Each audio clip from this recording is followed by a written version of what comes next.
स्वागत है दोस्तों आपका हमारे इस YouTube चैनल पे। दोस्तों आज इस वीडियो में हम बात करेंगे भौतिक विज्ञान यानी कि फिजिक्स के बारे में बात करेंगे। और ये फिजिक्स का जो भी क्वेश्चन का कलेक्शन है वो आपका पूरा 66वीं बीपीएससी के लिए इम्पॉर्टेंट है। और आपका जो बिहार दरोगा का एग्ज़ाम होने वाला है और बिहार एसएससी का जो एग्ज़ाम होगा सचिवालय सहायक, वो सभी के लिए सामान्य रूप से उपयोगी है। तो ये कोई ज़रूरी नहीं है कि आप बीपीएससी का तैयारी कर रहे हैं तो ही ये वीडियो देखें। अगर आप अदर बिहार के परीक्षा का तैयारी कर रहे हैं तो भी आप इस वीडियो को देख सकते हैं। इस वीडियो में जनरली विभिन्न बीपीएससी के जो एग्ज़ाम में पूछे गए हैं प्रश्न, वो आपका यहाँ पे कलेक्शन पूरा दिया गया है। और जैसा कि जानते हैं कि बीपीएससी में 20 से 25 क्वेश्चन पिछले बार केवल साइंस से पूछा था, तो इस तरह से साइंस एक महत्वपूर्ण रोल निभा रहा है बीपीएससी के एग्ज़ाम में। और बहुत सारे क्वेश्चन जो है रिपीट होते हैं, ठीक है। तो इस वजह से मैं पूरे ईयर्स का, आपका प्रीवियस ईयर का भी जितने अब तक फिजिक्स में पूछे गए हैं वो सारे का एक जगह कलेक्शन करके आपको उसका आंसर मैं बताते जा रहा हूँ, ठीक है। इसे आप लोग एक बार ज़रूर देख लीजिएगा। तो केमिस्ट्री का भी मैंने पूरा डाल दिया था एमसीक्यू पूरा बीपीएससी पैटर्न पे, तो वो अगर आप लोग ने नहीं देखा है तो कृपया करके डिस्क्रिप्शन बॉक्स में उसका लिंक है, उसे भी आप लोग देख लें। और अगर आप इसका पीडीएफ पाना चाहते हैं तो पीडीएफ मैं अपने टेलीग्राम चैनल पे दे दूंगा। तो टेलीग्राम चैनल पे ज्वाइन करने के लिए आप टेलीग्राम को ओपन करके वहाँ पे सर्च कीजिएगा कन्फ्यूज़न 9.2.11, वहाँ पे आ जाएगा। वहाँ पे आप लोग खुद से उसे ज्वाइन हो जाइएगा। और वैसे मैं टेलीग्राम चैनल का भी लिंक आपको डिस्क्रिप्शन बॉक्स में दे रहा हूँ, वहाँ से आप लोग उससे ऑटोमेटिक ज्वाइन कर लीजिएगा वहाँ से क्लिक करके। चलिए ज़्यादा देर ना करते हुए शुरू करते हैं। पहला क्वेश्चन पूछ रहा है कि निम्न तत्वों में से किस में न्यूट्रॉन नहीं होता है। तो यहाँ पे ऑप्शन सी हो जाएगा, हाइड्रोजन में न्यूट्रॉन नहीं होता है। और हाइड्रोजन में न्यूट्रॉन नहीं होता। हाइड्रोजन के कितने समस्थानिक होते हैं? तो यहाँ पे साधारण हाइड्रोजन के समस्थानिक कौन कौन है? तो देखिए, प्रोटियम, ड्यूटेरियम और ट्राइटियम, ठीक है। और प्रोटियम में कोई न्यूट्रॉन नहीं होता है, ठीक है। और ड्यूटेरियम में एक न्यूट्रॉन होता है, जबकि ट्राइटियम में 2 न्यूट्रॉन होते हैं। तो ये यहाँ पे इंपॉर्टेंट कंसेप्ट है। नेक्स्ट है ये दूसरा, एंगस्ट्रॉम इकाई है। तो एंगस्ट्रॉम किसका है? तो तरंग दैर्घ्य का यानी कि वेवलेंथ का ये एक इकाई है। तो 1 एंगस्ट्रॉम इक्वल टू 10⁻⁻10 मीटर होता है। नेक्स्ट है ये तीसरा नंबर में। तीसरा बोल रहा है कि आवृत्ति को मापा जाता है। तो आवृत्ति यानी कि आपको फ्रीक्वेंसी को किस में मापा जाता है? तो यहाँ पे फ्रीक्वेंसी को हर्ट्ज में मापा जाता है। तो ऑप्शन ए इसका सही हो जाएगा। और एक सामान्य मनुष्य 20 हर्ट्ज से 20,000 हर्ट्ज की आवृत्ति की ध्वनि को सुन सकने में सक्षम होता है। नेक्स्ट है ये चौथा नंबर। चौथा बोल रहा है कि घड़ी में प्रयोग होने वाले क्वार्ट्ज क्रिस्टल होते हैं। तो चौथा का सही आंसर हो जाएगा ऑप्शन बी, सिलिकॉन डाइऑक्साइड यानी कि SiO2। नेक्स्ट है ये पांचवा नंबर में। देखिए, हर्ट्ज में क्या मापा जाता है? देखिए 65वीं बीपीएससी में सब रिपीटेड करता है। तो हर्ट्ज में आवृत्ति मापा जाता है यानी कि फ्रीक्वेंसी को। नेक्स्ट है ये छठा नंबर में। छठा बोला कि विद्युत शक्ति की इकाई है। तो विद्युत शक्ति यानी कि power equal to work done by time, ठीक है। तो इसका SI मात्रक वाट होता है, ठीक है। तो यहाँ पे आप लोग इसका याद रखिएगा। और वैसे अगर पूछ देता तो जूल पर सेकेंड हो जाता फार्मूला से। नेक्स्ट है ये सातवां नंबर में। सातवां बोला दृश्य स्पेक्ट्रम के तरंग दैर्घ्य की सीमा है। तो इसका सही आंसर हो जाएगा ऑप्शन बी, 3900 एंगस्ट्रॉम से 7600 एंगस्ट्रॉम के मध्य, ठीक है। नेक्स्ट है ये आठवां नंबर। आठवां बोल रहा है कि सौर विकिरण निम्न में से किस परास में दिखता है। तो इसका सही आंसर हो जाएगा ऑप्शन बी, 400 से 700 नैनोमीटर के मध्य। नेक्स्ट है ये 9 नंबर में। आर्द्रता किस उपकरण से नापी जाती है? तो 9 का सही आंसर हो गया ऑप्शन बी, हाइग्रोमीटर। और एक और आर्द्रता मापने का जो मेजरमेंट है उसका नाम है साइक्रोमीटर। तो वो भी आप लोग याद रखिएगा, 2 चीज़ है, हाइग्रोमीटर और साइक्रोमीटर। नेक्स्ट है ये 10वां नंबर में। दाब की इकाई क्या है? तो 10वां का सही आंसर हो जाएगा ऑप्शन ए, न्यूटन प्रति वर्ग मीटर। तो देखिए, प्रेशर इक्वल टू होता है फोर्स पर यूनिट एरिया। तो न्यूटन पर मीटर स्क्वायर यहाँ पे इसका यूनिट हो जाता है, ऐसे भी आप लोग निकाल सकते थे। फिर वही चीज़ देखिए 11 नंबर में बोला कि दाब का मात्रक है, तो यहाँ पे ऑप्शन ई हो जाएगा, क्योंकि इनमें से कोई इसमें ऑप्शन में सही नहीं है। नेक्स्ट है ये 12 नंबर। 12 बोला कि निम्नलिखित में से कौन सी अदिश राशि है, तो 12 का सही आंसर हो जाएगा ऑप्शन बी। प्रेशर जो है वो अदिश राशि है। अदिश मतलब स्केलर क्वांटिटीज, तो दाब जो है वो स्केलर है, बाकी जो ऑप्शन में बच गया है तीनों, ये सभी वेक्टर क्वांटिटीज है, यानी कि सदिश राशियां हैं। नेक्स्ट है ये 13 नंबर। 13 बोल रहा है कि निम्नलिखित में से किस राशि का मात्रक नहीं है, तो देखिए 13 का जो सही हो जाएगा ऑप्शन सी हो जाएगा, विकृति का। तो विकृति का जो होता है किसी वस्तु में बीमा में आया परिवर्तन और उस वस्तु की मूल बीमा के अनुपात को विकृति कहते हैं। और प्रतिबल विकृति मतलब स्ट्रेस, और ये स्ट्रेन, तो स्ट्रेन का कोई यूनिट नहीं होता है, ठीक है, क्योंकि चेंज इन डायमेंशन अपॉन मूल डायमेंशन, ठीक है, तो ये कट के टोटल यूनिट कैंसिल हो जाता है, तो इसीलिए इसका कोई यूनिट नहीं होता। नेक्स्ट आइए 14 नंबर। सही कथन चुनिए, तो इसका सही आंसर हो जाएगा ऑप्शन बी। लाल प्रकाश का तरंग दैर्घ्य बैगनी प्रकाश से ज़्यादा है। अगर फ्रीक्वेंसी में पूछता आवृत्ति में, तो लाल प्रकाश का फ्रीक्वेंसी बैगनी प्रकाश से कम है, हो जाता, ठीक है। नेक्स्ट आइए 15 नंबर। 15 बोला कि एक परमाणु के केंद्र का धनावेशित हिस्सा कहलाता है, तो 15 का सबको पता होगा ऑप्शन एक परमाणु के केंद्र का, ठीक है, धनावेशित हिस्सा क्या कहलाता है, तो न्यूक्लियस, ठीक है। प्रोटॉन में देखिए पॉजिटिव चार्ज होता है, लेकिन जब केंद्र जब धनावेशित हिस्सा हो जाता है तो उसको जनरली न्यूक्लियस कहा जाता है। क्यों? क्योंकि देखिए न्यूक्लियस में क्या होता है, प्रोटॉन प्लस न्यूट्रॉन, प्रोटॉन पे पॉजिटिव चार्ज होता है और न्यूट्रॉन पे न्यूट्रल होता है, ठीक है।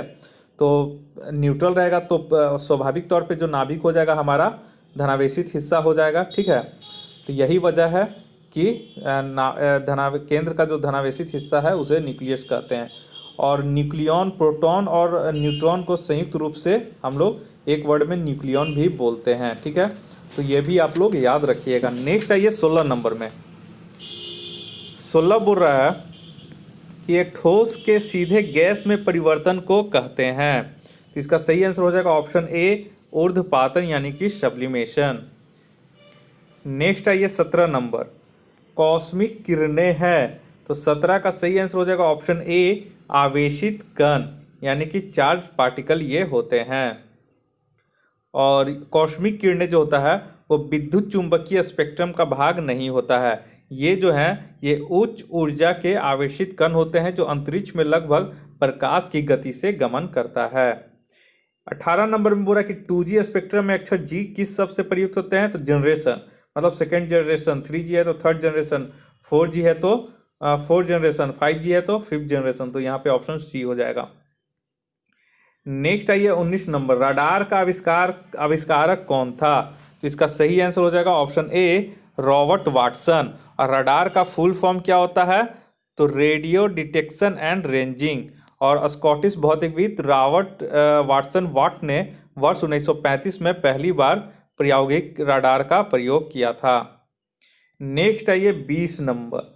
20 बोला कि गॉड पार्टिकल है, तो गॉड पार्टिकल क्या है, तो ये हो जाएगा option B, Higgs boson. Higgs boson एक मूल कण है जिसकी प्रथम परिकल्पना वर्ष 1964 ईस्वी में की गई और इसका प्रायोगिक सत्यापन 14 मार्च 2013 को किया गया, ठीक है। इसे ही गॉड पार्टिकल के उपनाम से जाना जाता है। हिग्स बोसॉन कण की खोज करने वाले वैज्ञानिक की जोड़ी ब्रिटेन के पीटर डब्ल्यू हिग्स तथा बेल्जियम के डब्ल्यू एंगर्ट को वर्ष 2013 के भौतिक विज्ञान के क्षेत्र में नोबेल पुरस्कार से पुरस्कृत किया गया था। नेक्स्ट आइए 21 नंबर। सर सीवी रमन को भौतिकी का नोबेल प्राप्त हुआ था, तो 21 का सही आंसर हो जाएगा ऑप्शन बी, सन 1930 में। नेक्स्ट आइए 22 नंबर। 22 बोला कि टेलीस्कोप की खोज किस वैज्ञानिक ने की थी, तो 22 का सही आंसर हो जाएगा ऑप्शन डी, गैलीलियो ने। नेक्स्ट आइए 23 नंबर। 23 बोला कि इस सदी की शुरुआत में हवाई जहाज का आविष्कार किसने किया था, तो 23 का सही आंसर हो जाएगा ऑप्शन ए, राइट ब्रदर्स ने। नेक्स्ट आइए 24 नंबर, 1 माइक्रोन बराबर होता है। तो देखिए 1 माइक्रोन इक्वल टू 10⁻³ मिलीमीटर। तो 10⁻³ मिलीमीटर हो जाएगा, तो ऑप्शन सी मेरा सही हो जाएगा। नेक्स्ट आइए 25 में, 25 बोला कि 40 डिग्री सेल्सियस का मान फ़ारेनहाइट स्केल में क्या होगा। तो 25 का सही आंसर हो जाएगा ऑप्शन ए, 104 डिग्री फ़ारेनहाइट। देखिए एफ इक्वल टू, ठीक है, 9/5 इंटू सी प्लस 32, इस फार्मूला से आप लोग निकाल लीजिएगा। नेक्स्ट आइए 26 नंबर, 26 बोला कि क्रोमेटोग्राफी की तकनीक का प्रयोग होता है। तो 26 का सही आंसर हो जाएगा ऑप्शन बी, पदार्थों की संरचना निर्धारण में। नेक्स्ट आइए 27 नंबर, 27 बोल रहा है कि लोलक की कालावधि टाइम पीरियड होता है। तो 27 का सही हो जाएगा ऑप्शन बी, लंबाई के ऊपर निर्भर करता है। तो time period equal to T equal to 2π into √LY/G, ठीक है। तो ये आप लोग नोट कर लीजिएगा। नेक्स्ट आइए 28 नंबर में, 28 बोल रहा है कि बल गुणनफल है। तो F इक्वल टू ma, यानी कि मास इंटू एक्सलरेशन। तो ऑप्शन बी इसका सही हो जाएगा। नेक्स्ट आइए 29 नंबर में, त्वरण ज्ञात करने का सही सूत्र है। तो इसका सही आंसर हो जाएगा option A, change in velocity upon time. तो ये फाइनल वेलोसिटी है, ये इनिशियल वेलोसिटी है, दोनों का माइनस कर दिया है और डिवाइडेड बाई टी, यानी कि change in velocity divided by time. तो ये इसका सही हो जाएगा और इसका यूनिट हो जाएगा मीटर पर सेकेंड स्क्वायर। नेक्स्ट आइए 30 नंबर, 30 बोल रहा है कि निम्नलिखित में से कौन सी राशि सदिश नहीं है, यानी कि स्केलर पूछ रहा है। तो यहाँ से आपका ऑप्शन डी हो जाएगा, आयतन जो है वो आपका सदिश राशि नहीं है, ये जो है स्केलर है, यानी कि अदिश राशि है। नेक्स्ट आइए 31 नंबर में, 31 बोल रहा है कि पदार्थ के संवेग और वेग के अनुपात से कौन सा भौतिक राशि प्राप्त होता है। तो P इक्वल टू mv, ठीक है। और नीचे बोल रहा है कि वेग यानी v, तो यहाँ पे भी कट गया, बाकी बचा मास, यानी कि ऑप्शन सी इसका सही हो जाएगा। नेक्स्ट आइए 32 नंबर में, 32 बोला कि 1 किलोमीटर दूरी का तात्पर्य है, मतलब ऑप्शन सी इसका सही हो जाएगा, 1000 मीटर। तो कुछ इजी रहेगा, आपको कुछ यहाँ पे जो है आपको लगेगा कि हाँ ये थोड़ा सा टफ है, लेकिन जनरली साइंस का कुछ ही क्वेश्चन हार्ड रहता है, बाकी सारा इजी रहता है। वही आपको इसीलिए मैं बोलता हूँ कि एक बार आप लोग इसे ज़रूर देख लें। नेक्स्ट आइए 33 में, 33 बोल रहा है कि 1 पिकोग्राम बराबर होता है। तो 33 नंबर का जो क्वेश्चन है वो ऑप्शन सी हो जाएगा, 10⁻⁻12 ग्राम। नेक्स्ट आइए 34 नंबर, 34 बोल रहा है कि आप एक लिफ्ट में खड़े हैं, लिफ्ट के फर्श पर आपके भार द्वारा लग रहा बल, ठीक है। तो 34 का सही आंसर हो जाएगा ऑप्शन बी, लिफ्ट के 9.8 मीटर पर सेकेंड स्क्वायर के त्वरण से नीचे आते समय शून्य हो जाएगा, ठीक ना। क्योंकि जब लिफ्ट के 9.8 मीटर पर सेकेंड स्क्वायर के त्वरण से नीचे आते समय लिफ्ट के फर्श पर व्यक्ति का दबाव नहीं पड़ता है, अतः उस समय फर्श पर उसके द्वारा लग रहा बल 0 हो जाता है। नेक्स्ट आइए 35 नंबर, वायु में ध्वनि तरंग है। तो 35 का सही आंसर हो जाएगा ऑप्शन बी, अनुदैर्घ्य तरंग, और प्रकाश अगर पुष्प देगा तो अनुप्रस्थ तरंग हो जाएगा। नेक्स्ट आइए 36, बोला कि विद्युत शक्ति की इकाई क्या है। देखिए फिर आ गया, ऑप्शन डी हो जाएगा वाट। नेक्स्ट आइए 37 नंबर में, 37 बोल रहा है कि टरबाइन एवं डायनेमो से बिजली प्राप्त करने में किस ऊर्जा को विद्युत ऊर्जा में परिवर्तित करते हैं। तो 37 का इसका सही आंसर हो जाएगा ऑप्शन सी, मैकेनिकल ऊर्जा, यानी कि टरबाइन एवं डायनेमो में बिजली प्राप्त करने के लिए यांत्रिक ऊर्जा को विद्युत ऊर्जा में परिवर्तित किया जाता है। नेक्स्ट आइए 38 नंबर बोल रहा है कि 100 वाट का बिजली का बल्ब यदि 10 घंटे जले तो बिजली का खर्च होगा। तो 38 का हो जाएगा ऑप्शन बी, 1 इकाई, क्योंकि 1000 वाट अगर 1 घंटा तक यूज होता है तो 1 यूनिट आपका उठता है, तो वही 1 यूनिट इसका हो जाएगा। और बिजली यूनिट जो हम लोग मेजर करते हैं KWH होता है, ठीक है, किलो वाट आवर में इसका मेजर करते हैं। नेक्स्ट आइए 39 नंबर। 39 बोल रहा है कि एक सामान्य शुष्क सेल में विद्युत अपघट्य होता है। तो 39 का इसमें सही आंसर हो जाएगा option C, ammonium chloride. Next आइए 40 नंबर। फिर आ गया देखिए डायनेमो। तो डायनेमो का अभी बताया है आपको, तो इसका ऑप्शन बी हो जाएगा, यांत्रिक ऊर्जा को वैद्युत ऊर्जा में परिवर्तित करता है। नेक्स्ट आइए 41 नंबर। 41 बोला कि विद्युत मोटर में, तो 41 का इसमें सही आंसर हो जाएगा ऑप्शन सी, विद्युत मोटर में विद्युत ऊर्जा को यांत्रिक ऊर्जा में बदला जाता है। नेक्स्ट आइए 42 नंबर। 42 बोला कि विद्युत धारा निम्न में से किस उपकरण से नापी जाती है, यानी कि इलेक्ट्रिक करंट आपका किससे नापी जाएगी, तो ऑप्शन बी हो जाएगा, अमीटर से, ठीक है। नेक्स्ट आइए 43 नंबर। 43 बोला कि विद्युत धारा किस उपकरण से नापी जाती है, देखिए फिर रिपीट कर रहा है क्वेश्चन। तो 43 का सही आंसर हो जाएगा ऑप्शन बी, अमीटर से। नेक्स्ट आइए 44। प्रकाश में 7 रंग होते हैं, रंगों को अलग करने का क्या तरीका है, तो 44 का सही आंसर हो जाएगा ऑप्शन ए, एक प्रिज्म से रंगों को अलग अलग किया जा सकता है। नेक्स्ट आइए 45 नंबर में, यदि किसी ऐनक के लेंसों की शक्ति +2 डायोप्टर हो तो इसकी फोकस दूरी क्या होगा, तो 45 का सही आंसर हो जाएगा ऑप्शन सी, 50 सेंटीमीटर, क्योंकि देखिए फोकस दूरी इक्वल टू 1 डायोप्टर, मतलब लेंस की क्षमता, तो 1/d कर दीजिए तो 50 सेंटीमीटर हो जाएगा। और ये जो होता है यहाँ पे मीटर में, तो मीटर में 0.5 मीटर आएगा, तो 0.5 मीटर को हम 50 सेंटीमीटर लिख सकते हैं। नेक्स्ट आइए 46 नंबर।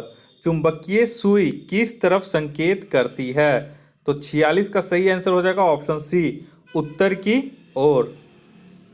नेक्स्ट आइए 47 नंबर। श्वेत प्रकाश को नली में कैसे पैदा करते हैं, तो 47 का सही आंसर हो जाएगा ऑप्शन बी, तंतु को गर्म करके। नेक्स्ट आइए 48 नंबर। 48 बोल रहा है कि आइंस्टीन को नोबेल प्राइज किस कार्य के लिए मिला, तो यहाँ पे प्रकाश विद्युत प्रभाव के लिए मिला था, ऑप्शन डी इसका सही हो जाएगा, फोटो इलेक्ट्रिक इफेक्ट, ठीक है। आप लोग बहुत लोग आप लोग थ्योरी ऑफ रिलेटिविटी मार देते हैं, इक्वल टू mc² वाला, वो गलत है। यहाँ पे प्रकाश विद्युत प्रभाव के लिए इन्हें नोबेल प्राइज मिला था। नेक्स्ट आइए 49 नंबर। विद्युत उत्पन्न करने के लिए कौन सी धातु का उपयोग होता है, तो 49 का सही आंसर हो जाएगा विद्युत उत्पन्न करने के लिए, तो यहाँ पे देखिए यूरेनियम का आप लोग देख के ही पता चल रहा होगा कि यूरेनियम हम लोग नाभिकीय रिएक्टर में यूज करते हैं, तो ऑप्शन ए इसका सही हो जाएगा। नेक्स्ट आइए 50 नंबर। 50 बोला कि कमरे को ठंडा किया जा सकता है, तो 50 का सही आंसर हो जाएगा ऑप्शन बी, संपृक्त गैस को छोड़ने से। नेक्स्ट आइए 51 नंबर। 51 बोला आमतौर पर सुरक्षा फ्यूज लगाने के लिए प्रयोग होने वाला तार किस पदार्थ का बना होता है, तो 51 का सही हो जाएगा ऑप्शन डी, टीन और शीशे का, ठीक है। और इसका गलनांक जो होता है निम्न होना चाहिए, ठीक है, तो इसका गलनांक निम्न होता है, इसी वजह से इसका हम लोग यूज करते हैं। नेक्स्ट आइए 52 नंबर। अतिचालक का लक्षण है, तो 52 का हो जाएगा ऑप्शन सी, शून्य पारगम्यता, यानी कि वर्ष 1911 में डच भौतिक विज्ञानी H.K. ओनेस ने प्रतिरोध पर ताप के प्रभाव का अध्ययन किया। उन्होंने धातुओं के कुछ नमूनों को कुछ केल्विन ताप तक ठंडा करके उसके विद्युत प्रतिरोध की माप की। ओनेस को यह जानकर आश्चर्य हुआ कि 4.2 केल्विन ताप पर पारे का विद्युत प्रतिरोध शून्य हो जाता है, और यह पाया गया कि न्यून तापों पर अनेक तत्वों और यौगिकों का भी ऐसा ही व्यवहार होता है। तो इसका मतलब यहाँ पे हो गया कि आपका अतिचालक का लक्षण क्या है कि शून्य पारगम्यता, यानी कि जो विद्युत प्रतिरोध होता है वो कम से कम 0 हो जाता है, और यही वजह से है जो भी करंट वहाँ पे क्षय विद्युत हार्स का कुछ नहीं वहाँ पे होता है, यानी कि जो ऊर्जा का जो प्रवाह है उसमें कोई भी हार्स नहीं होता है। नेक्स्ट आइए 53 में। 53 बोला कि ठंडक के दिनों में लोहे के गुटकों और लकड़ी के गुटकों को प्रातःकाल छुए तो लोहे का गुटका ठंडा लगता है क्योंकि, तो 53 का सही हो जाएगा ऑप्शन बी, लकड़ी की तुलना में लोहा ऊष्मा का अच्छा चालक है। नेक्स्ट आइए 54 में। 54 बोला कि कमरे में रखा रेफ्रिजरेटर का दरवाज़ा खोलकर 54। उसके बाद ऑप्शन सी होगा, आप अंततः कमरे को थोड़ा गर्म कर सकते हैं। तो आप लोग जैसे रेफ्रिजरेटर है घर में रखा हुआ, उसे आप लोग अंदर में तो ठीक है ठंडा रहता है, लेकिन जब आप खोल कर छोड़ दीजिएगा तो आप लोग को लगेगा कि रूम ठंडा हो रहा था, वो ऐसा नहीं होता, रूम गर्म हो जाता है अगर रेफ्रिजरेटर का दरवाज़ा खोलकर छोड़ दिया जाए तो। नेक्स्ट है ये 55 नंबर। 55 बोला कि दो उत्तरोत्तर श्रृंग अथवा दो उत्तरोत्तर गर्त के बीच की दूरी को क्या कहते हैं? तो 55 का इसमें सही आंसर हो जाएगा ऑप्शन बी, तरंग दैर्घ्य। नेक्स्ट है ये 56 में। 56 बोल रहा है कि पढ़ने में काम आने वाला ग्लास लेंस किस प्रकार के लेंस से बने होते हैं? तो 56 का सही हो जाएगा ऑप्शन बी, उत्तल लेंस यानी कि कॉन्वेक्स लेंस, और अवतल को बोलते हैं कॉनकेव। ठीक है, तो यहाँ पे ऑप्शन बी हो जाएगा, उत्तल लेंस यानी कि कॉन्वेक्स लेंस। नेक्स्ट है ये 57। बोला कि ध्वनि का वायु में वेग अनुमानतः है। तो 57 का सही हो जाएगा ऑप्शन बी, 330 मीटर पर सेकेंड। नेक्स्ट आई है 58। प्रकाश विकिरणों की प्रकृति होती है। तो 58 का सही आंसर हो जाएगा ऑप्शन सी, तरंग एवं कण दोनों के समान। Wave as a and nature, दोनों के समान इसका डुअल नेचर का ये होता है। नेक्स्ट आई है 59। आकाश नीला लगता है क्योंकि, इसका सही आंसर हो जाएगा ऑप्शन बी, लघु तरंग दीर्घ तरंगों की अपेक्षा वायुमंडल द्वारा अधिक प्रकीर्ण होती है, यानी कि इसका डिफ्रैक्शन सबसे ज्यादा होता है। नेक्स्ट आइए 60 नंबर में। पानी का घनत्व अधिकतम होता है। तो 60 का सही आंसर हो जाएगा ऑप्शन बी, 4 डिग्री सेंटीग्रेड पर। और अगर आयतन पूछेगा तो 4 डिग्री सेंटीग्रेड पे पानी का आयतन सबसे कम होता है।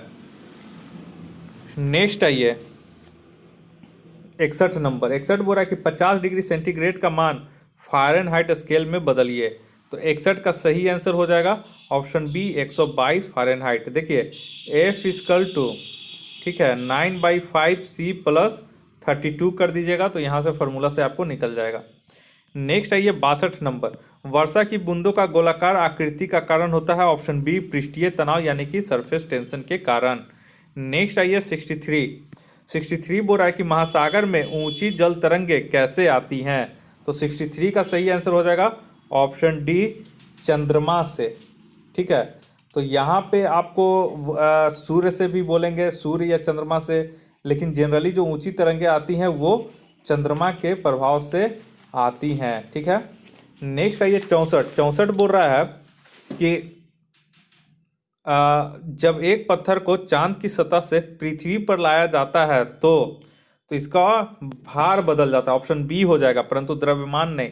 किसी भी वस्तु का द्रव्यमान हमेशा कांस्टेंट होता है, जो भी चेंज होता है भार होता है। ठीक है, तो भार का यूनिट होता है न्यूटन। ठीक है, और द्रव्यमान का होता है केजी। तो ऑप्शन बी इसका सही होगा। नेक्स्ट आइए 65 नंबर में। सौर ऊर्जा निम्न में से किससे प्राप्त होती है? तो यहाँ पे ऑप्शन सी हो जाएगा, सूर्य से। नेक्स्ट आइए 66 नंबर में। सूर्य पर ऊर्जा का निर्माण होता है। तो ये हो जाएगा ऑप्शन बी, नाभिकीय संलयन से, यानी कि न्यूक्लियर फ्यूजन से। नेक्स्ट आइए 67 बोल रहा है कि प्रथम भारतीय उपग्रह आर्यभट्ट कब छोड़ा गया? ये आप लोग याद रखिएगा, ये हो जाएगा ऑप्शन बी, 19 अप्रैल 1975 को। डेट के साथ इसको याद रखिएगा। ठीक है, नेक्स्ट आइए 68। वर्ष दीर्घतम होता है तो किस ग्रह पे सबसे लंबा वर्ष होता है? तो इसका सही आंसर हो जाएगा ऑप्शन ए, प्लूटो पर। हालांकि बहुत से अब से बोलेंगे कि प्लूटो को अब ग्रह की श्रेणी में हटा दिया गया है, लेकिन यहाँ पे देखिए ग्रह का कोई भी यहाँ पे वर्णन नहीं किया गया है क्वेश्चन में। तो लिख रहा है वर्ष दीर्घतम होता है, तो यहाँ पे कोई ग्रह नहीं बोला गया है, इसलिए इसका प्लूटो आंसर हो जाता। नेक्स्ट आइए 69 नंबर। 69 बोल रहा है कि सूर्य के प्रकाश का धरती की सतह पर पहुंचने में लगने वाला समय लगभग है। तो 69 का सही हो जाएगा ऑप्शन सी, 8.5 मिनट। नेक्स्ट आइए सूर्य का प्रकाश पृथ्वी पर पहुंचता है। तो 70 का सही हो जाएगा ऑप्शन ई। और ये ई क्यों होगा? तो देखिए सूर्य का 8.5 मिनट और यहाँ पे 8 ही मिनट दिया गया, तो यहाँ पे एग्जैक्ट आंसर नहीं था। ये 65 बीपीएससी में भी आपका 70 नंबर पूछा था, यही वजह है कि इसका ऑप्शन ई दिया गया था। नेक्स्ट आइए 71 नंबर। सौर मंडल का सबसे बड़ा ग्रह। तो तो 71 का सही आंसर हो जाएगा ऑप्शन सी बृहस्पति। नेक्स्ट आइए 72, निम्नलिखित में से कौन एक कंप्यूटर की भाषा नहीं है? तो ऑप्शन सी हो जाएगा फास्ट। 73 आइए, निम्न में से कौन सी धातु रोशनी के बल्बों में फिलामेंट के रूप में प्रयोग होती है? तो ये हो जाएगा ऑप्शन डी टंगस्टन। नेक्स्ट आइए 74 नंबर, 74 बोला निम्न में से कौन सी धातु अर्धचालक यानी कि सेमीकंडक्टर के रूप में ट्रांजिस्टर में प्रयोग होती है? तो यहाँ पे हो जाएगा ऑप्शन बी जर्मेनियम। ठीक है, और एक सिलिकॉन भी होता है। तो जर्मेनियम और सिलिकॉन जनरली सेमीकंडक्टर होते हैं। नेक्स्ट आइए 75, परमाणु नाभिक के अव्यय हैं। तो नाभिक के हमने बता दिया था पिछले भी जो रिपीट हुआ था, तो इसका हो जाएगा ऑप्शन सी प्रोटॉन और न्यूट्रॉन। नाभिक में प्रोटॉन और न्यूट्रॉन रहते हैं और इलेक्ट्रॉन नाभिक के चारों ओर चक्कर लगाता है। 76 नंबर आइए, निम्नलिखित में से कौन वैकल्पिक ऊर्जा का सबसे बड़ा भंडार है? तो 76 का सही आंसर हो जाएगा ऑप्शन ए सौर ऊर्जा। नेक्स्ट आइए 77, परमाणु बम का सिद्धांत आधारित है। तो 77 का सही हो जाएगा ऑप्शन बी नाभिकीय विखंडन पर, यानी कि न्यूक्लियर फिजन पर ये आधारित होता है। और जो हाइड्रोजन बम होता है वो नाभिकीय संलयन पर आधारित होता है। तो ये दोनों में कंफ्यूज मत कीजिएगा, परमाणु बम इसमें होगा तो नाभिकीय विखंडन हो जाएगा। नेक्स्ट आइए 78, वायु में कौन सी नोबेल गैस नहीं है? तो 78 का इसका सही आंसर हो जाएगा ऑप्शन डी रेडॉन। ठीक है, रेडॉन नामक अक्रिय गैस वायु में नहीं पाई जाती है और अन्य अक्रिय गैस जैसे कि हीलियम, नियॉन और आर्गन वायु में पाई जाती है। नेक्स्ट आइए 79 बोल रहा है कि बिजली की खपत का बिल किसके मापन पर आधारित होता है? तो 79 का सही आंसर हो जाएगा ऑप्शन ए केवल 1 वाट पे।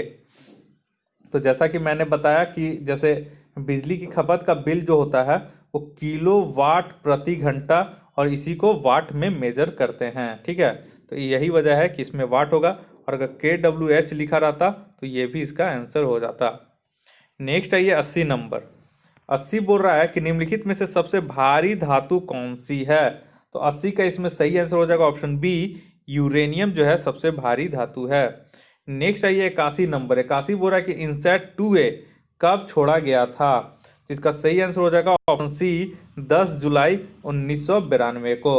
तो दोस्तों इस तरह से करके हमारा पूरा आज फिजिक्स का कंप्लीट हो चुका है और केमिस्ट्री का मैंने कल ही MCQ पूरा करवा दिया था प्रीवियस ईयर का, और आज फिजिक्स का MCQ प्रीवियस ईयर पूरा कंप्लीट हो चुका है।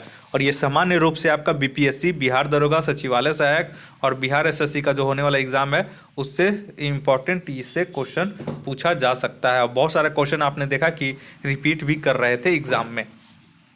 तो इस तरह का और वीडियो पाने के लिए आप कृपया करके इस वीडियो को लाइक कर दें, और अगर आप लोग कमेंट करते हैं कि सर इस वीडियो को और कंटिन्यू करें तो इसी तरह से मैं टॉपिक वाइज वीडियो बनाऊंगा। अगर व्यूज़ कम जाते हैं चैनल पे तो फिर मैं सोचूंगा कि बनाना है या नहीं बनाना है, क्योंकि अगर लोग देख ही नहीं रहे हैं तो फिर वीडियो बनाकर कोई फ़ायदा नहीं होता है।